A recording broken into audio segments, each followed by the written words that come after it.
Am I the bad guy for accidentally ruining my autistic boyfriend's safe food? Let me take you on a journey through a culinary catastrophe that turned into a relationship conundrum. Picture this. My boyfriend, a huge fan of stew, loves it so much that he could eat it for every meal every day. His absolute favorite is a beef tips and vegetables stew from a local restaurant. Now here's the catch. This stew isn't just any stew. It costs a whopping $47 for a big bowl, and they don't offer smaller portions for takeout. To make matters worse, he's not a fan of leftovers, which means more than half of that delicious stew often goes to waste. We've had our fair share of discussions about it. He insists that I don't understand his perspective, while I argue that he doesn't quite grasp our budget constraints. After a few heated debates, I decided to take matters into my own hands. I researched some recipes, even dissecting the takeout stew to figure out how to recreate it at home. For a few days, my homemade version was a hit. But then one fateful evening while we were cooking together, I made a critical mistake. I added tomato paste to the pot, and that's when everything went south. My boyfriend, who has a strong aversion to tomatoes, considered a non-safe food for him, was not pleased. He insisted that I make the stew without the paste, claiming it would taste better. I tried to explain that the paste was essential for flavor, but he was adamant. Reluctantly, I made the stew without the tomato paste, but surprise, surprise, it didn't taste quite right to him. Instead of admitting that the tomato paste was necessary, he threw a fit. He declared that he didn't want to eat my home-cooked food anymore if I was going to play with him and not take his safe food seriously. Fast forward a few weeks, and after spending around $400 on takeout stew, I had a light bulb moment. I thought, why not ask the chef about the ingredients? So when we picked up our next order, I casually inquired if there were any tomato products in the stew. To my astonishment, the chef confirmed that there was indeed tomato paste in the recipe. I thought this revelation would help my boyfriend see that his beloved stew contained the very ingredient he was so against. But instead of easing the tension, it escalated. He stormed out of the restaurant without saying a word and refused to eat the stew that night. Since then, he has been sulking around the house, ignoring me, and using that whiny voice he reserves for when he's upset. To make matters worse, his sister even texted me, calling me selfish for needing to get back at him by taking away his favorite food. I never intended to hurt him or ruin his life. I simply wanted to find a more budget-friendly solution. I've been left feeling physically sick with regret, questioning if I'm the bad guy in this situation. I'm not autistic, so I can't fully understand his attachment to a single ingredient, and I genuinely didn't see this reaction coming. As I reflect on our 4-year relationship, I realize he's only had a few meltdowns like this, and they were usually more reasonable.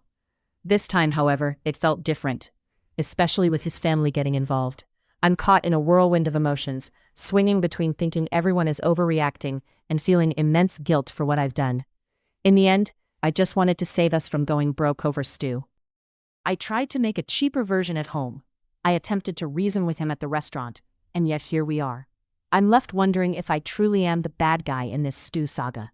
I never imagined that a simple meal could lead to such a whirlwind of emotions and relationship turmoil. It all started with a takeout stew that my boyfriend, who is on the autism spectrum, had ordered. I casually mentioned that it contained tomatoes, a detail that seemed harmless enough. However, it triggered a storm of frustration and anger from him. Suddenly, our home was filled with the sounds of slamming doors and sharp retorts every time I attempted to communicate. In that moment, I questioned whether I was being empathetic enough. After all, I was trying to support him, but I also felt that I deserved better than this kind of behavior. I wondered if a more understanding person would have handled the situation with a smile, but I was just me, trying my best in a challenging relationship. Financially, things were complicated. I contributed over 70% of our income, while he brought in about 30%.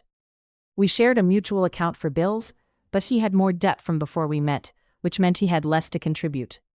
I often felt like I was carrying the weight of our expenses, and it was hard to see how he could justify not working more hours.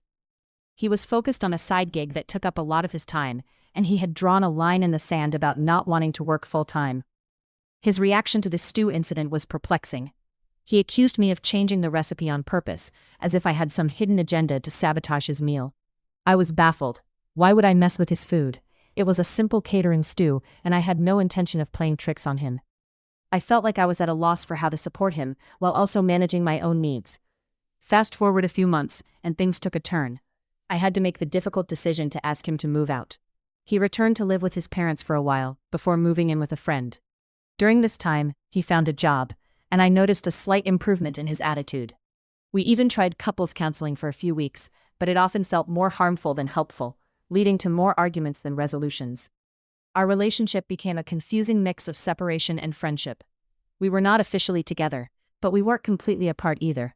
He expressed a desire to rekindle our romance, but I struggled to see him in the same light after everything that had happened. I had a few months left on my lease, and I was hesitant to invite him back into my life, especially after the embarrassment of asking management to remove him from our apartment in the first place. As we navigated this complicated situation, I learned that he was aware of his own behavior. He admitted to wasting money on things he didn't need, which made him feel wealthy in a way. One day he cooked the stew himself as an apology. But instead of feeling grateful, I found myself frustrated. It felt like he was expecting me to just accept his gesture, without acknowledging the deeper issues we faced. He seemed to believe that since he had stopped some of his previous behaviors, I should simply move on and forget the past. But I wasn't ready to let go of my feelings. I didn't know if I could ever see him as I once did. I felt guilty for holding on to my anger, but I also recognized that I needed to process everything before making any decisions about our future. As time passed, it became clear that we were stuck in a cycle. He wanted to return to normal, but I wasn't sure if I could ever feel that way again. I was left pondering whether I could truly forgive him and move forward. Eventually, after months of reflection and uncertainty, I made the decision to end things for good. It was a difficult choice, but I realized that I needed to prioritize my own well-being. I had hoped for a different outcome, but sometimes relationships just don't work out the way we want them to. In the end, I learned that it's essential to recognize when a relationship is no longer healthy, no matter how much we may want it to succeed. It was a tough journey, but I'm on the path to healing and rediscovering myself. I find myself at a crossroads, contemplating the end of a chapter that has been both tumultuous and enlightening. For months now, I've been navigating the aftermath of a relationship that has left me feeling drained and confused. My partner and I decided to take a break, hoping it would help us establish a healthier dynamic. However, things took a turn for the worse, and I realized that it was time to move on. Blocking him on all platforms felt like a necessary step. I needed to create distance, to scrub his presence from my life as I prepare to return home at the end of the year.